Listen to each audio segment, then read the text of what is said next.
ಪ್ರಿಯರೇ, ತಮಗೆಲ್ಲರಿಗೂ praise the lord. 2023 December ತಿಂಗಳಲ್ಲಿ ಉಡುಪಿ ಡಯಾಸಿಸ್ ಬೈಬಲ್ ಆಯೋಗ ಒಂದು ಮೆಗಾ ಬೈಬಲ್ ಪ್ರದರ್ಶನವನ್ನು ಏರ್ಪಡಿಸಿತ್ತು. 3 ದಿವಸಗಳಲ್ಲಿ ಸಾವಿರಾರು ಸಂಖ್ಯೆಯಲ್ಲಿ ಜನರು ಈ ಪ್ರದರ್ಶನದಲ್ಲಿ ಭಾಗಿಯಾದರು. ಮಾತ್ರವಲ್ಲ, ಇದರ ಪ್ರತಿಫಲವೆಂಬಂತೆ ದೇವರ ವಾಕ್ಯದ ಮೇಲೆ ಜನರಿಗೆ ಆಸಕ್ತಿ ಹೆಚ್ಚಿತು. ನಮ್ಮ ಉಡುಪಿ ಡಯಾಸಿಸ್ನಲ್ಲಿ ಶ್ರೀಮತಿ ಡೈಸಿ ಮೆಂಡೋನ್ಸಾ ಇವರ ನಾಯಕತ್ವದಲ್ಲಿ ಸರಿಸುಮಾರು 30 ಜನರು ಒಂದು ಪಂಗಡವಾಗಿ ಬೈಬಲನ್ನು ಬರೆಯಲಿಕ್ಕೆ ಆರಂಭಿಸಿದರು. 1 ವರ್ಷದಲ್ಲಿ ಸಂಪೂರ್ಣ ಬೈಬಲನ್ನು ಅವರು ಬರೆದಿದ್ದಾರೆ.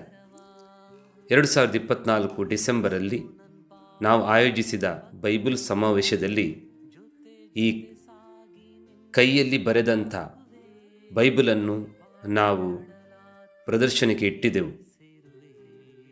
ತುಂಬ ಜನರು ಈ ಬೈಬಲನ್ನು ನೋಡಿ ಪ್ರೇರೇಪಿತಗೊಂಡಿದ್ದಾರೆ.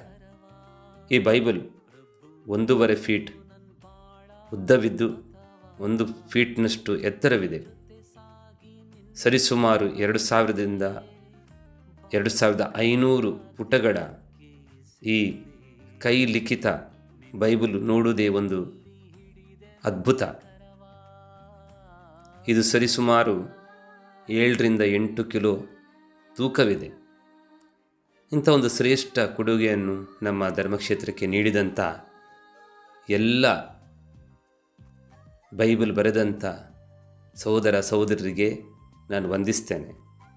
Marcel Mathias, Stella Cornelio, Severin Cornelio, Reshma D'Souza, Sophia D'Souza, Daisy Mendonsa, Lucy Andrade, Rekha Nazareth, Jessie Nazareth, Jane D'Souza, Ivy Mathias, Sandra Britto, Irene D'Souza, Mamata Rebello, Shailaja Banji, Lavina Lewis, Juan Barretto, sister Priya Rosario, sister Ancilla, Irene D'Souza, Zita Lewis, sister Angela, Victor Mendonsa, Sheetal Mendonsa, Latha Crasta, Sylvia Lewis, Beena Rodrigues, Flavy Dias, Sunita Dias, Sophia D'Souza, Hilda Cornelio ಮುಂತಾದವರು ಈ ಒಂದು ಪವಿತ್ರ ಕಾರ್ಯದಲ್ಲಿ ಭಾಗಿಯಾಗಿದ್ದಾರೆ.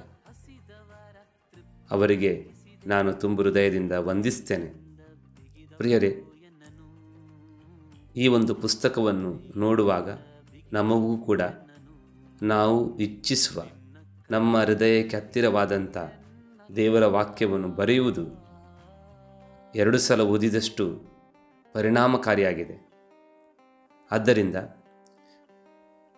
ಜನವರಿ ತಿಂಗಳು 26 ತಾರೀಕಿನಂದು ಭಾನುವಾರ ನಾವು ಪವಿತ್ರ ಪುಸ್ತಕದ ಭಾನುವಾರವನ್ನು ಆಚರಿಸುತ್ತಿದ್ದೇವೆ. ಈ ದಿವಸದ ವಿಶೇಷವಾಗಿ ನಾವು ಪವಿತ್ರ ಪುಸ್ತಕವನ್ನು ಹೆಚ್ಚಾಗಿ ಪ್ರೀತಿಸೋಣ, ದೇವರ ವಾಕ್ಯವನ್ನು ಹೆಚ್ಚಾಗಿ ಪ್ರೀತಿಸೋಣ. ಸಾಧ್ಯವಾದರೆ ನಮಗೆ ಇಷ್ಟವಾಗುವ, ನಮ್ಮ ಹೃದಯಕ್ಕೆ ಹತ್ತಿರವಾಗುವಂಥ ವಾಕ್ಯಗಳನ್ನು ಬರೆದು ಕಂಠಪಾಠವಾಗಿ ಕಲಿತು ದೇವರ ವಾಕ್ಯವನ್ನು ಉಚ್ಚರಿಸಲು ಪ್ರಯತ್ನಿಸೋಣ. ಆದ್ದರಿಂದ ಕೀರ್ತನೆ 149 ವಾಕ್ಯ 6 ಹೇಳ್ತದೆ, ಅವರ ಬಾಯಲ್ಲಿರಲಿ ಸ್ತುತಿ ಸ್ತೋತ್ರ, ಅವರ ಕೈಯಲ್ಲಿರಲಿ ಇಬ್ಬಾಯಿ ಕತ್ತಿ. ನಮ್ಮ ಕೈಯಲ್ಲಿ ಇಬ್ಬಾಯಿ ಕತ್ತಿಯಾದಂಥ ಪವಿತ್ರ ಪುಸ್ತಕ ಇದ್ದುದನ್ನು ದೇವರು ನೋಡಲಿಕ್ಕೆ ಬಯಸ್ತಾರೆ. ತಮಗೆಲ್ಲರಿಗೂ ನಾನು ವಂದಿಸ್ತೇನೆ. ಹಾಗೂ ಕ್ರಿಸ್ಮಸ್ ಹಬ್ಬ ಬರ್ತಾ ಇದೆ. ದೇವರ ವಾಕ್ಯವಿದ್ದವರು ಮನುಜರಾದರು. ಈ ಪವಿತ್ರ ಪುಸ್ತಕವನ್ನು ಬರೀಲಿಕ್ಕೆ ಸಹಕರಿಸಿದ ಎಲ್ಲರ ಮೇಲೆ ಅದೇ ಬಾಲ ಯೇಸು ತಮ್ಮ ಹೇರಳವಾದ ಕೃಪಾಶೀರ್ವಾದವನ್ನು ಸುರಿಯಲಿ ಎಂದು ಬೇಡುತ್ತೇನೆ. ವಂದನೆಗಳು.